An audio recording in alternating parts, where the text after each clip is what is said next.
Eu nunca pensei que fosse ter tanta gente me pedindo para gravar esse vídeo. Então aí vai. Vamos falar sobre futebol? Vamos falar sobre o Botafogo? Eu não queria falar não, mas já que vocês querem falar, e o Botafogo derreteu. Gente. Eu sou Marcos Lima e esse é o Histórias de Cego, o canal que vê a vida de um modo diferente. Eu vinha gravando aqui vídeos diários sobre o Botafogo. Acho que o último que eu gravei foi daquele... O título é assim, Bateu Medo, quando a gente perdeu do Cuiabá de 1-0. Depois eu não gravei mais. Só fazendo aqui um meia-culpa. O jogo contra o Palmeiras, aquele jogo bizarro, que o Botafogo fez 3-0 no primeiro tempo e depois tomou uma virada no segundo tempo. Eu já não ia mesmo gravar um vídeo no dia seguinte, porque era feriado. Feriado, então procuro ficar com a família e tudo mais. Então eu já não ia gravar. Então, independente de vencer ou perder. Depois, cara, foi dando um desânimo. Eu mesmo comecei a não ver as partidas com tanto fervor e tudo mais. Mas, como vocês pediram, nós vamos falar um pouquinho sobre o time que tinha 13 pontos de diferença na primeira posição e agora está em terceiro e não vai ganhar o campeonato. Não vai ganhar o campeonato por uma série de razões. Mas tentando analisar friamente, né? Em primeiro lugar, que aquela vantagem do Botafogo, 13 pontos, era enganosa. Não enganosa, tá na tabela, 13 pontos, todo mundo com o mesmo número de jogos. Só que o Botafogo não era 13 pontos melhor que os outros times. Teve uma época do campeonato que o Botafogo tinha o melhor ataque, a melhor defesa, o artilheiro, a melhor campanha em casa, a melhor campanha fora. Era um negócio assim absurdo. Isso não condizia, né, com o Botafogo, não era melhor que os outros dessa forma. Tanto não era que essa vantagem derreteu. O lance do Botafogo aqui, e quando a gente fala de uma queda dessa, a gente está falando a gente tem que botar múltiplos fatores, mas o lance do Botafogo aqui, na minha opinião, é o seguinte, é a expectativa versus realidade. Eu vejo muito isso pelos blogs de botafoguenses que eu acompanho.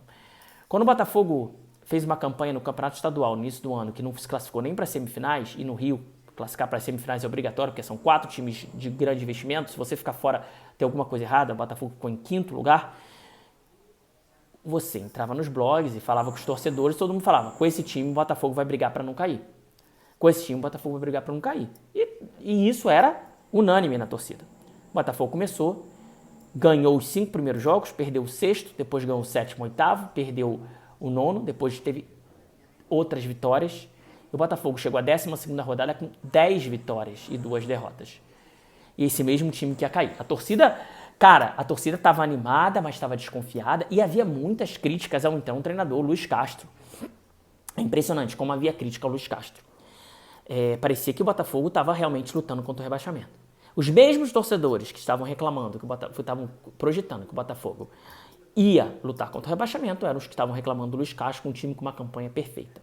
Luiz Castro acabou saindo, muito dinheiro na Arábia, mas ele falou em alguns momentos que era muito difícil trabalhar no Brasil, porque tinha 2 vitórias ele era herói, tinha 2 derrotas ele não podia sair de casa. E essa pressão por resultado no futebol é impressionante. Entrou o Cláudio Caçap, o Botafogo 3 jogos seguidos no Campeonato Brasileiro. Assim, o Botafogo abriu muitos pontos de vantagem. E mesmo quando começou a empatar, quando veio o Bruno Lage, o Botafogo começou a alternar empates fora com vitórias em casa e estava tudo bem. Se você fizer um campeonato só empatando fora e ganhando em casa, você é campeão. E o Botafogo conseguiu essa vantagem toda e tudo mais. E essa vantagem derreteu de um momento para o outro. Tivemos vários fatores, né? Não é um fator só que explica isso. O primeiro fator, falando de números, né? O Botafogo tomou 13 gols no primeiro turno e acho que tomou 20 já no segundo turno, sendo que nós temos ainda algumas partidas por fazer. O Botafogo até fez menos gols, mas, cara, o Botafogo fez 3 gols no Palmeiras, fez 3 gols no Grêmio, fez 2 gols no Bragantino, fez 2 gols no Fortaleza. São 4 jogos que o Botafogo teria vencido no primeiro turno e que perdeu no segundo turno. O Botafogo no primeiro turno tinha tomado 2 gols em apenas um jogo, que foi contra o Goiás. Né? O resto, o Botafogo só tomou um gol. Ou seja, se a defesa continuasse minimamente bem, o Botafogo teria ganho de Palmeiras, teria ganho de Grêmio, teria ganho de Bragantino, teria ganho de Fortaleza. Hoje estaríamos com 72 pontos comemorando o título do Campeonato Brasileiro. Com certeza. Então, o Tiquinho diminuiu, o Tiquinho está passando um problema grave com o pai e tudo mais. Como disse o Luiz Roberto ontem na transmissão da Globo, cada um reage de uma maneira diferente, ninguém pode impor ao outro como reagir. Se ele não está bem, ele podia não jogar, mas é complicado, né? Um cara que ganha muito dinheiro, todo mundo cobra, né? Assim, como se não existisse cabeça, como se não existisse família e tudo mais. Aí se o cara não joga, cobra, se o cara joga mal, cobra, enfim. Agora, o ataque continuou fazendo gols. O Júnior Santos começou a fazer gol, o Eduardo continuou fazendo gol, o Vitor Sá fez gol. O Botafogo fez gols, o Botafogo fez vários gols. Né? O que começou a acontecer foi que a defesa começou a não ser mais aquela defesa impenetrável. O Botafogo não tomava gols no primeiro turno. O Lucas Perry fazia exibições brilhantes, brilhantes mesmo. O Adrielson era o melhor zagueiro do campeonato, ainda pode ser que seja. O Vitor Costa estava quase no nível. O Botafogo jogava fechadinho, tomava pressão em alguns jogos, mas acabava ganhando. No segundo turno, a defesa degringolou. E não é nem só... E eu acho que não é falar de atuações individuais. O Lucas Perry teve uma falha ou outra, mas não teve um frango do Lucas Perry. Não teve uma falha bizarra do Adrielson. O Cuesta caiu um pouco de nível, sim. Mas, cara, que sério que vocês queriam que eu fizesse um vídeo analisando isso tudo? Mas tudo bem, vamos lá. O que aconteceu foi que o Botafogo não conseguiu mais jogar em bloco. Eu lembro quando o Luiz Castro saiu, ele deu umas entrevistas falando que o Botafogo tinha tudo para ser campeão brasileiro, porque o Botafogo jogava em bloco. O Botafogo parou de jogar em bloco e começou a tomar muitos gols. O Botafogo hoje é uma defesa facilmente vazada. Ontem não. Ontem contra o Santos até que não. Tomou um gol no final. Que foi bobeira. Cara, o Soteldo joga pra caramba. A gente tende a analisar a nossa derrota, o nosso insucesso pelas nossas falhas. Mas futebol é assim. O Soteldo fez uma grande jogada e cruzou e tal. Falhou. Mas no gol alguém vai falhar. Né? Muito difícil um gol que não seja demérito de alguém. Que não seja demérito de alguém. Faz parte do futebol, mas o Botafogo ontem não jogou exposto. O Botafogo jogou muito exposto contra o Bragantino, jogou muito exposto contra o Fortaleza. O Botafogo era como se fosse tomar gol a qualquer momento. Né? Isso é bem complicado. Esse é o primeiro fator, a defesa piorou muito. O ataque até produziu menos, mas se não fossem os jogos em que a defesa são muitos gols, nós teríamos já ganho o campeonato, como eu mostrei aqui pra vocês. Mesmo perdendo pro Vasco, mesmo perdendo pro Cuiabá, mesmo empatando com o Atlético Paranaense, mesmo empatando ontem com o Santos, a gente teria sido campeão. Esse algo matemático. Segundo ponto, falhas de jogadores decisivos em momentos decisivos. Né? É muito injusto atribuir uma campanha de 38 rodadas, o insucesso delas, a um lance. Mas não tem como falar do pênalti que o Tiquinho perdeu contra o Palmeiras. Para quem não acompanhou o jogo, o Botafogo fez um primeiro tempo brilhante. Foi a maior atuação de um time nesse campeonato. Tomou um gol no início do segundo tempo, 4 minutos. O Palmeiras veio para cima, mas o Botafogo estava segurando bem. O Adrielson foi expulso de uma forma totalmente injustificada, injusta mesmo.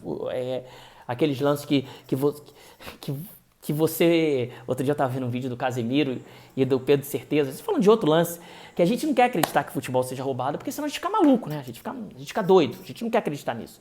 Mas tem lance que desafia a nossa crença, né? Cara, como é que explica isso? Aquele do Adrielson é isso, né? Porque o Palmeiras, aí veio a estatística que o Palmeiras tinha ganho 7 jogos com time com a mais, né? O Botafogo não teve nenhum jogador expulso contra si no campeonato, vocês têm essa noção? O Botafogo não teve nenhum cartão vermelho, o Botafogo nunca no campeonato jogou com superioridade numérica. Então, isso é complicado, mas, cara, o Botafogo conseguiu um contra-ataque e conseguiu um pênalti. 33 do segundo tempo, o Tiquinho faz aquele gol, cara, não tem reação do Palmeiras, acabou. Todo mundo fala, mas o Palmeiras fez mais 3 gols. Só que o futebol não é uma tabela de Excel. O Botafogo fez mais um, ia ser 4x4. Não ia ser 4x4. O Palmeiras não ia fazer provavelmente mais nenhum gol, ou um gol no máximo. Ia ter acabado a reação com o Palmeiras. Faltava pouco tempo e o Palmeiras estaria perdendo de 4x1. O Tiquinho perdeu o pênalti, o Palmeiras fez um gol 2 minutos depois e eles vieram pro jogo e ganharam o jogo. Para mim, esse lance decidiu o campeonato. O Botafogo tivesse ganho aquele jogo, era um balde de água fria no Palmeiras, era um balde de água fria em todos os perseguidores. E o Botafogo viria com outra atitude psicológica para os outros jogos. A atitude psicológica conta muito. O Botafogo é um time que parece que vai ser derrotado a qualquer momento psicologicamente.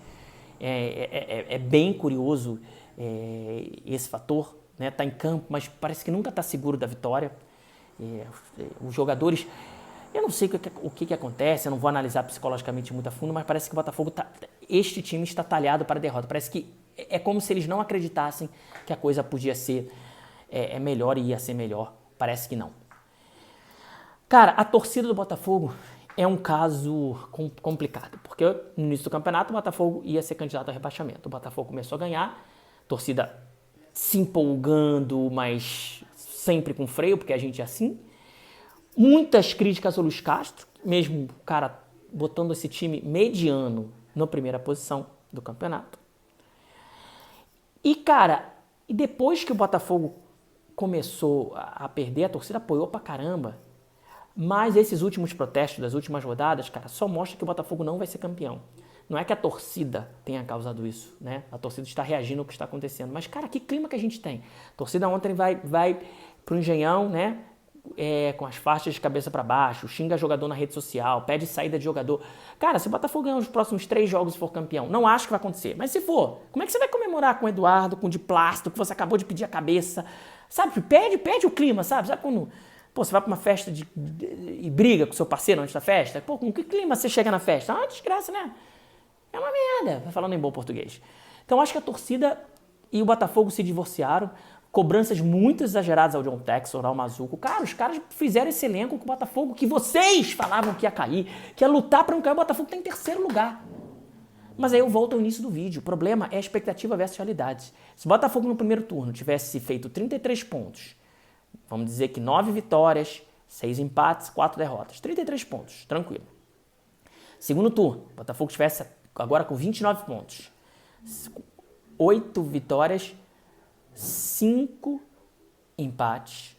E nós estamos na 16ª rodada e 3 derrotas. Ou seja, o Botafogo teria feito 33 pontos no primeiro turno, 29 no segundo turno, teria com 62 agora, igualzinho tá. Só que como foi mais bem distribuído pelo campeonato, ninguém ia achar que foi um fracasso. Todo mundo ia lamentar uma derrota aqui, outra ali. Mas, pô, o Botafogo perdeu pro Palmeiras em casa, mas ganhou fora. Perdeu pro Grêmio em casa, mas ganhou fora. Perdeu pro Vasco São Januário, mas ganhou no turno. Perdeu pro Cuiabá aqui, mas ganhou lá. Sim, o Botafogo teve grandes resultados. O problema do Botafogo e o que faz parecer que essa campanha foi um fracasso é que o Botafogo disparou, botou 13 pontos e perdeu a vantagem. Então toda a expectativa é essa realidade. Tivesse sido o campeonato construído de outra forma, o Botafogo agora estaria sendo incensado como a grande surpresa do campeonato. E isto é cruel que tenha sido dessa forma. E para não falar que eu não falei das flores, né? A arbitragem, claro. A arbitragem no jogo contra o mais querido. Bruno Henrique dando cotovelada, falta no Tietchan no segundo gol. O jogo contra o Atlético Mineiro, em que o gol do Diego Costa foi anulado sem que fosse inclusive pro VAR.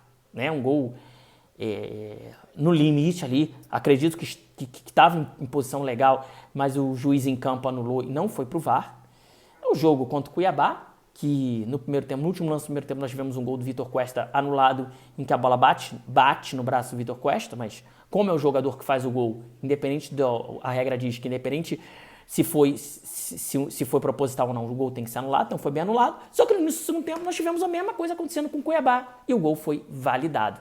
E claro, chegamos ao jogo com o Palmeiras, com a expulsão do Adrielson, que foi uma expulsão discutível. O VAR chamou, o juiz não tinha dado nem amarelo, o VAR chamou. Tivemos um lance contra o Corinthians também, que o Marçal tomou amarelo com 20 minutos do primeiro tempo e o VAR recomendou a expulsão. Contra o Botafogo nunca acontece isso e contra outros times também dificilmente acontece isso, né? Então acho que a arbitragem continua sendo muito ruim. Acho que o Textor não foi inteligente ao comprar uma briga com a CBF, porque no final das contas é a CBF que manda no campeonato. Né? Como é que ele fala assim pro dono do campeonato? Pô, você tá me roubando, você é corrupto. Primeiro que não tem prova. E depois, cara, pô, você tá organizando um campeonato que alguém te chama de corrupto, você vai fazer algum esforço para melhorar? Não vai, o Botafogo vai continuar sendo roubado. O Botafogo é o único time que é roubado e ninguém... E todo mundo acha engraçado. Pô, o Corinthians outro dia foi prejudicado, o CNN, que é o chefe da comissão de arbitragem, pediu desculpa ao Corinthians. O Renato, toda hora, o técnico do Grêmio, fala de arbitragem. O Abel fala de arbitragem. Só o Botafogo, que quando fala de arbitragem, é um absurdo. Isso é muito complexo. Não foi a arbitragem que acabou com as chances do Botafogo? Não foi. Mas foi um conjunto de tudo isso junto. E o Botafogo derreteu. Pra mim, cara, eu gosto muito de futebol, leio muito sobre futebol. Mas pra mim, cara, o futebol é muito mais alegria do que tristeza. Então, se eu fiquei 100, se uma escala de 0 é infelicidade absoluta e 100 é felicidade plena, eu tava 90 com o Botafogo bem, então 40 com o Botafogo mal. Então eu tava muito mais perto da plenitude com o Botafogo bem do que eu tô perto do fundo do poço com o Botafogo marrom. Então, para mim, o futebol ainda continua sendo um saldo muito positivo. Quando não for, eu vou parar de assistir. Mas eu tentei fazer uma análise aqui, não sei se faz algum sentido para vocês.